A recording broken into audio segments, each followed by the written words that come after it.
આકાશવાણી ભુજ સમાચાર કલ્પના શાહ વાંચે છે. નમસ્કાર. પ્રધાનમંત્રી નરેન્દ્ર મોદી આજે નવી દિલ્હી ખાતે ભારત મોબિલિટી ગ્લોબલ એક્સપો 2025નું ઉદ્ઘાટન કરશે. 6 દિવસના આ એક્સપોમાં 9 શો, 20થી વધુ કોન્ફરન્સ અને પેવેલિયનનું આયોજન કરવામાં આવશે. આ ઉપરાંત એક્સપોમાં ઉદ્યોગ અને પ્રાદેશિક સ્તર વચ્ચે સહયોગને સક્ષમ બનાવવા માટે રાજ્યોના સત્રો પણ યોજાશે. આ વર્ષના એક્સપોમાં વિશ્વભરના પ્રદર્શકો અને મુલાકાતીઓની ભાગીદારી સાથે વૈશ્વિક મહત્વ પર ખાસ ભાર મૂકવામાં આવશે. રાષ્ટ્રપતિ દ્રૌપદી મુર્મુ આજે રાષ્ટ્રપતિ ભવન ખાતે રાષ્ટ્રીય રમત પુરસ્કાર 2024 એનાયત કરશે. વિશ્વ chess champion D Gukesh, Paris ઓલિમ્પિક્સમાં પ્રથમ વખત 2 ચંદ્રક વિજેતા મનુ ભાકર, ભારતીય હોકી ટીમના કેપ્ટન હરમનપ્રીત સિંહ અને પેરિસ પેરાલિમ્પિક્સમાં સુવર્ણ ચંદ્રક વિજેતા પ્રવીણ કુમારને મેજર ધ્યાનચંદ ખેલ રત્ન પુરસ્કાર એનાયત કરવામાં આવશે. આ પુરસ્કાર છેલ્લા 4 વર્ષના સમયગાળા દરમિયાન રમતગમત ક્ષેત્રમાં ઉત્કૃષ્ટ પ્રદર્શન માટે આપવામાં આવે છે. 32 ખેલાડીઓને અર્જુન પુરસ્કાર આપવામાં આવશે. તેમાં એથ્લેટ્સ જ્યોતિ યારાજી અને અનુ રાની, બોક્સર નીતુ અને સવિતી, ચેસ ખેલાડી વંતિકા અગ્રવાલ, હોકી ખેલાડીઓ સલીમા ટેટે, અભિષેક, સંજય, જર્મનપ્રીત સિંહ અને સુખજીત સિંહ, પેરા તીરંદાજ રાકેશ કુમાર, પેરા એથ્લેટ્સ પ્રીતિ પાલ સહિતનાઓને અર્જુન પુરસ્કાર આપવામાં આવશે. તો પીઢ ખેલાડી સુચા સિંહ અને અનુભવી પેરા સ્વિમર મુરલીકાંત પેટકરને લાઇફ ટાઈમ અર્જુન પુરસ્કારથી સન્માનિત કરવામાં આવશે.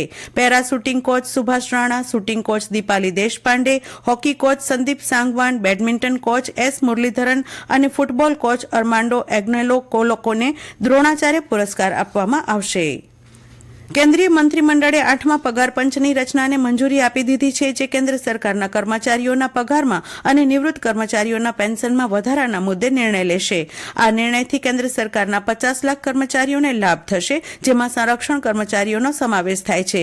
આ ઉપરાંત 65 લાખથી વધુ પેન્શન ધારકોને પણ તેનો લાભ થશે. કર્મચારી સંઘો અને સંગઠનો દ્વારા 8મા પગાર પંચની રચનાની સતત માંગણી થઈ રહી હતી. છેલ્લે 1 જાન્યુઆરી 2016ના રોજ પગાર વધારો થયો હોવાથી આગામી પગાર વધારો 1 જાન્યુઆરી 2026થી થવાની સંભાવના છે. કેન્દ્રીય ગૃહમંત્રી અમિત શાહે જણાવ્યું હતું કે વડનગર હિન્દુ, બૌદ્ધ અને જૈન એમ 3 ધર્મોનું મહત્વપૂર્ણ કેન્દ્ર રહ્યું છે.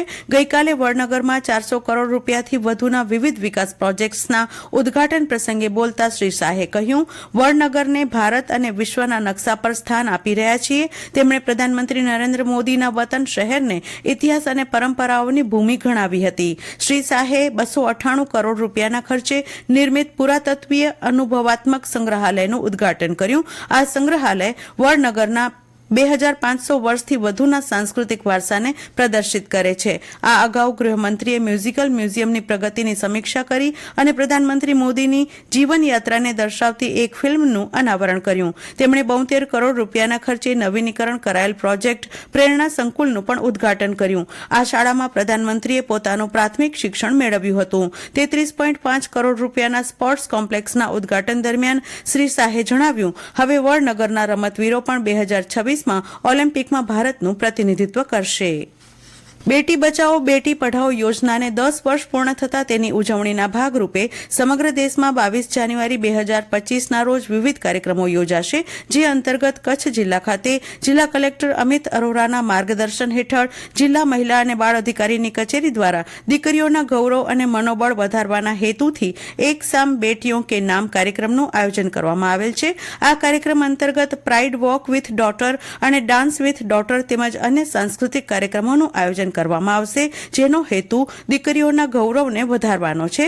ભાગ લેનાર દરેક દીકરીને સન્માનિત કરવામાં આવશે. કેન્દ્ર સરકારના પંચાયતી રાજ મંત્રાલય વિભાગ દ્વારા ગ્રામ્ય વિસ્તારમાં મિલકત ધારકોને પ્રોપર્ટી કાર્ડ આપવાના હેતુથી ડ્રોન ટેકનોલોજી દ્વારા સ્વામિત્વ યોજના અંતર્ગત 33 જિલ્લાના કુલ 13,803 ગામોમાં ડ્રોન ફ્લાઇટની કામગીરી પૂર્ણ કરવામાં આવેલ છે. જે પૈકી 7,182 ગામોની 12,22,165 મિલકતોનું પ્રોમોલ્ગેશન પૂર્ણ કરવામાં આવેલ છે. સ્વામિત્વ યોજના અંતર્ગત તૈયાર થયેલ મિલકતોના પ્રોપર્ટી કાર્ડ આગામી 18મી જાન્યુઆરીએ ઈ વિતરણ કરવામાં આવશે. જે અંતર્ગત જિલ્લાના કુલ 12 ગામોમાં ગ્રામ્ય કક્ષાએથી વિતરણ કરાશે. અને જિલ્લા કક્ષાનો કાર્યક્રમ સ્મૃતિવન ઓડિટોરિયમ ભુજ ખાતે યોજાશે. અને આ સાથે આ સમાચાર બુલેટિન પૂરું થયું. નમસ્કાર.